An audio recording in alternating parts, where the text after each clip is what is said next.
So hey guys, once again welcome to my YouTube channel Lakhera rider Anand. और अभी हम लोग निकल चुके हैं महाराज जी के दर्शन करने के लिए। ये देखिए पीछे जो तिराहा गया है, यहाँ से हम लोग सीधे निकल रहे हैं। बाएं गए होते तो चले जाते नैनीताल के लिए, और मैं आ रहा था घोड़ाकाल रोड से। ठीक है, तो ये हम लोग महाराज जी के दर्शन के लिए कैंची धाम निकल चुके हैं। बाबा नीम करौली का आश्रम है वहाँ पे, और महाराज जी के भक्त दूर दूर से आते हैं। मैं आपको बता दूं, भवाली से कैंची धाम की दूरी करीब 9 किलोमीटर है, और ये पहाड़ों में नीचे उतरते हुए जाएंगे हम लोग।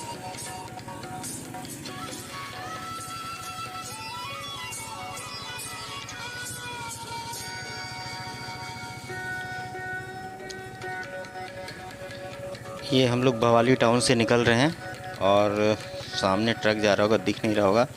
सामने ही 2 होटल भी हैं, छोटे छोटे होम स्टे। ये देखिए बोर्ड दिख रहा होगा आपको। यहाँ से ऐसे मुड़ती हुई रोड, ये रोड सीधे लेके जाएगी हमको कैंची धाम।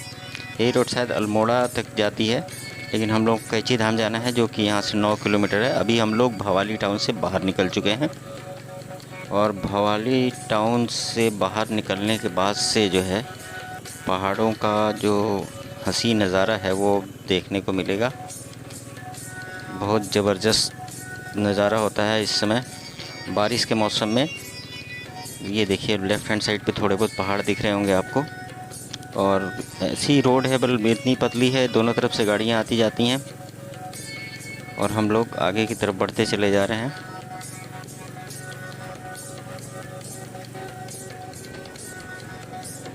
जो लोग भी इस चैनल से जुड़े हैं उनको बाबा नीम, बहुत ऐसे लोग हैं जो तो बाबा नीम करौली के भक्त हैं पहले से। जो लोग बाबा नीम करौली के बारे में जानकारी जिनको नहीं है उनको मैं बता दूं, बाबा नीम करौली जो हैं कौन थे, ये जानने की उत्सुकता सबको होगी। बाबा नीम करौली का जन्म जो है फ़िरोज़ाबाद ज़िले में अकबरपुर एक गांव था, वहां हुआ था। 1900 शताब्दी में हुआ था।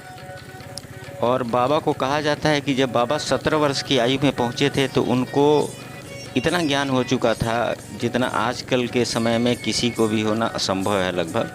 उन्होंने बहुत कड़ी तपस्या की थी, और तपस्या करके उन्होंने बहुत सारी सिद्धियां अर्जित करी थी, जिसकी वजह से वो बहुत सारी ऐसी चीज़ें जान जाते थे जो आम लोगों को नहीं पता चल सकती हैं। और बाबा नीम करौली का जो असली नाम था वो था लक्ष्मी नारायण शर्मा। वो फ़िरोज़ाबाद के रहने वाले थे, अकबरपुर गांव के। उनके पिताजी का नाम था दुर्गा शर्मा। तो उन्होंने तपस्या करके जो सिद्धियां अर्जित की उसको लोक कल्याण में लगाया।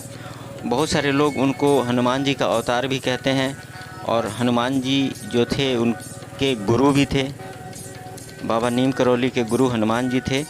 और जहाँ हम लोग आश्रम में जा रहे हैं वहाँ की इतनी मान्यता है कि वहाँ पे सिर्फ देश से नहीं विदेश से भी बहुत सारे लोग आते हैं। बाबा नीम करौली के बारे में एक कहानी प्रचलित है कि बाबा एक बार ट्रेन से यात्रा कर रहे थे। उस समय अंग्रेज़ों का शासन हुआ करता था। बाबा गलती से फर्स्ट क्लास के डिब्बे में चढ़ गए थे, और चेकिंग के दौरान टीटी ने उनको एक स्टेशन पे उतार दिया था जिसका नाम था नीम करौली स्टेशन। जब ही बाबा ट्रेन से बाबा को उतारा गया, उसके बाद ऑफिशियल्स ने ट्रेन चलाने के लिए इंस्ट्रक्शंस दिए। गार्ड ने झंडी भी दिखा दी, हरी झंडी भी दिखा दी, उसके बावजूद भी ट्रेन चली नहीं। बहुत सारे टेक्निकल चेकअप्स वगैरह करने के बाद भी उन लोगों को कुछ भी समझ में नहीं आ रहा था कि क्या किया जाए, ट्रेन क्यों नहीं चल रही है, कोई ख़राबी भी नहीं दिख रही है। ये देखिए हंसी नज़ारे कितने बेहतरीन दिख रहे हैं।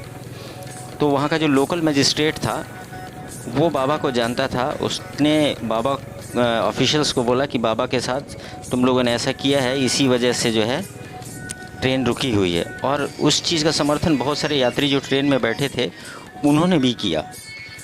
तो जब बाबा को वापस बैठाया गया उस ट्रेन में, तो जैसे ही बाबा ट्रेन में बैठे हैं वैसे ही ट्रेन वापस चलने लगी थी। उस स्टेशन का नाम था नीम करौली। ये फ़र्रुखाबाद के पास एक स्टेशन है यूपी में। तो बाबा कि क्या बताएंगे, ये एक अद्भुत चमत्कार ही है। बाबा के चमत्कार वैसे भी बहुत प्रसिद्ध हैं। अभी हम लोग जिस नीचे की तरफ उतरते जा रहे हैं पहाड़ों में, वो घाटियाँ हैं, घाटी है एक, और बाबा जी का जो आश्रम है वो बिल्कुल नीचे है। और वो बिल्कुल देवदार के पेड़ों से घिरा हुआ आश्रम है बाबा जी का, और इतना खूबसूरत और इतना, अभी से आप ये समझ लीजिए कि एक पॉजिटिव वाइब्स आनी शुरू हो गई हैं वहाँ जाने पे। बाबा जी का दर्शन होने के बाद से तो क्या कहने, बाबा जी के बहुत सारे भक्त बाहर के भी हैं। कहा जाता है कि एक अमेरिकी गणितज्ञ आया था जिसका नाम था रिचर्ड एल्पर्ट। रिचर्ड एल्पर्ट जो था वो बाबा जी से मिलने में बहुत इंटरेस्टेड नहीं था, लेकिन बाबा जी का एक भक्त था भगवान दास, उसके कहने, वो भी अमेरिकन था, नाम चेंज करके भगवान दास हो गया था। उसके कहने पे रिचर्ड एल्पर्ट जो गया था, और वो जो रात में सोच रहा था उसको बाबा जी ने बता दिया था कि ये रात में क्या सोच रहा है, क्या सोच रहा था। उसको जब बताया उसको बड़ा आश्चर्य हुआ। तो ये देखिए हम लोग यहाँ से टर्न लेते हुए अब आश्रम की तरफ बढ़ते जा रहे हैं। तो मतलब बाबा जी से मिलने के बाद उसकी बहुत सारी दुविधाएं एकदम ख़त्म हो गई। वो बाबा जी के शिष्य बन गया। उसने अपना नाम रामदास रख लिया। अमेरिका में जाके उसने मंदिर बनवाया, और उसने एक बुक भी लिखी, मिरेकल ऑफ लव, जिसमें एक बुलेट प्रूफ ब्लैंकेट का भी जिक्र किया उसने, क्योंकि बाबा हमेशा जैकेट बोल रहा हूँ, ब्लैंकेट ओढ़ के ही बैठे रहते थे। तो इस तरह की कहानियाँ हैं उसमें। बाबा जो हैं 1961 में यहाँ आए थे कैंची धाम में, और अपने एक मित्र के साथ मिलकर उन्होंने आश्रम की स्थापना की थी 15 जून 1964 को। इसीलिए 15 जून को यहाँ पे हमेशा मेला लगता है, और बहुत भक्तों की बहुत भीड़ होती है यहाँ पे।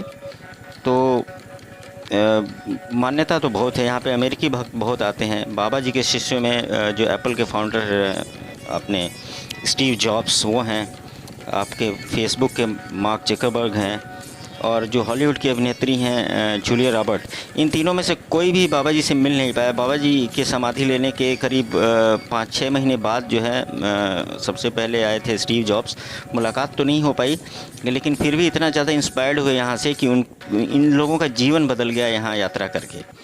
बाबा जी ने जो है 11 सितंबर 1973 में वृंदावन में समाधि ली थी। तभी ये देखिए यहाँ पे बाबा जी के आश्रम पहुँच गए हैं हम लोग। ये बाहर ही हैं अभी, देखिए रोड पे सब ये सब प्रसाद वगैरह के सामान मिल रहे हैं।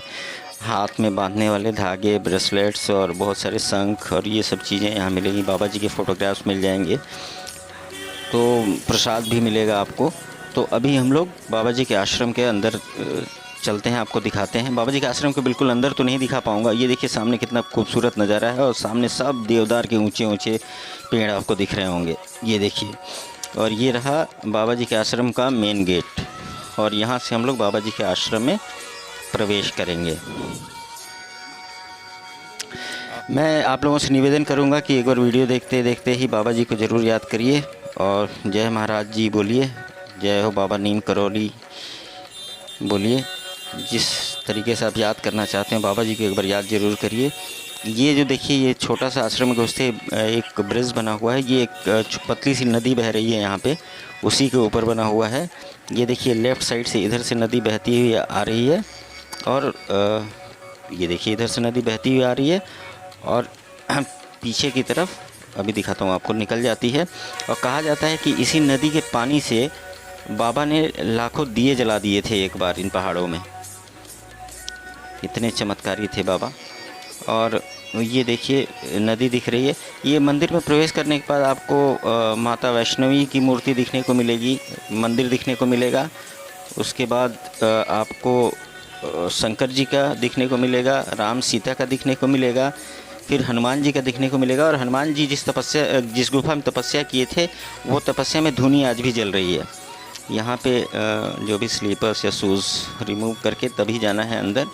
ये देखिए अभी भी कितने भक्त हैं यहाँ पे। परिसर में फ़ोटो खींचना मना है, इसलिए वीडियो बंद करूँगा मैं। So thank you for watching my video. मैं तो एक बार रिक्वेस्ट करूँगा आप जय बाबा जी बोल के, और मेरे चैनल को सब्सक्राइब करिए, लाइक करिए, और थोड़ा सा प्यार बांटिए, और हो सके तो शेयर भी करिए वीडियो को। ये देखिए एक बार 360 व्यू देख लीजिए यहाँ का आश्रम का, आपको दिख जाएगा।